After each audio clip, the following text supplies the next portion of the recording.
Hey everyone, welcome back to Corporate Decoder.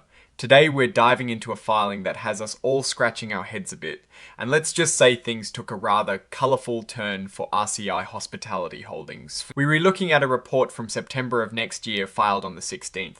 This document essentially tells us about some big trouble brewing for RCI Hospitality Holdings, Incorporated, also known by its stock ticker, RCIT. So, the company itself, along with some of its top brass and even some of its specific club locations in New York City, found themselves indicted.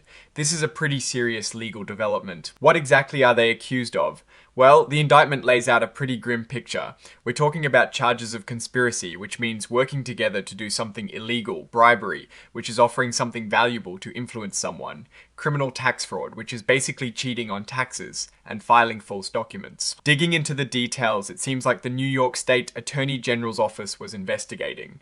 The core of the accusation is that a tax auditor from the New York State Department of Taxation and Finance was allegedly given a lot of freebies in exchange for lowering the company's sales tax bills. Think free entry to clubs, free meals, private dances, and even travel expenses. This allegedly happened in exchange for a sweet deal on sales tax related to something called dance dollars. The indictment names the company, its CEO Eric Langan, its CFO Bradley Che, 3 other employees from subsidiaries, and importantly, it specifically calls out 3 of the company's New York City-based subsidiaries, Peregrine Enterprises Incorporated, RCI Dining Services Incorporated, and RCI 33rd Street Ventures Incorporated. These are the actual operators of well-known establishments like Rick's Cabaret, Vivid Cabaret, and Hoops Cabaret and Sports Bar. So, this isn't just a corporate entity being accused, but specific operations and leadership too. Now, the company's response is that they are looking closely at these charges and plan to fight them hard. They also say they want to find a fair way to resolve this. They are also stating very clearly that these are just accusations, and everyone involved is considered innocent until proven guilty in court. Interestingly, the filing also points to a press release dated the 16th of September 2025 as Exhibit 99.1.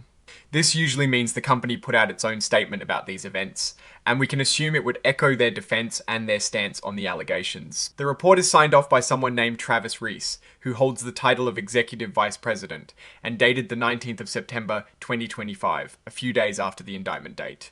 Now, when we look at something like this, it is easy to get caught up in the legal drama, but as investors or observers, we have to think about what this means for the business itself. While there wasn't a detailed financial table in this specific filing that we could analyze directly for performance metrics like revenue or profit changes, the presence of these serious criminal charges is a massive red flag.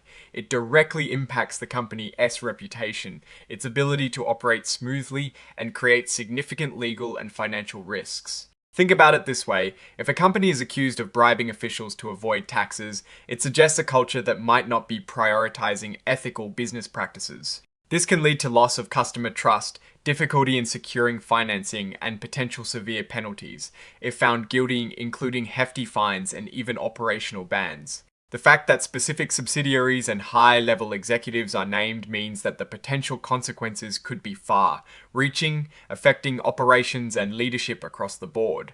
Strategically, this indictment puts RCI Hospitality Holdings Incorporated under an intense microscope. Their ability to expand secure new locations, especially in regulated markets like New York, will be severely hampered. Competitors might even use this situation to their advantage, highlighting their own adherence to regulations and ethical standards. The biggest risk here is not just the potential financial penalties, but the damage to the brand itself. The business operates in an industry where public perception and trust are incredibly important.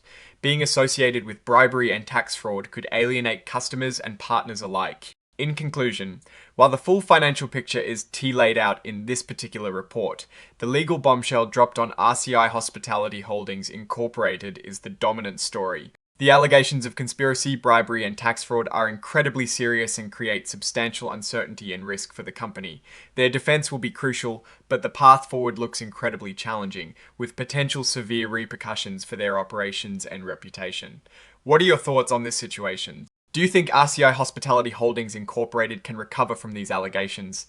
Let us know your take in the comments below. If you found this breakdown helpful, please smash that like button. And for more deep dives into corporate filings and what they really mean, make sure you are subscribed. Don't forget to join our Discord community for continued discussions. The link is in the description. Thanks for watching, and I'll see you in the next one.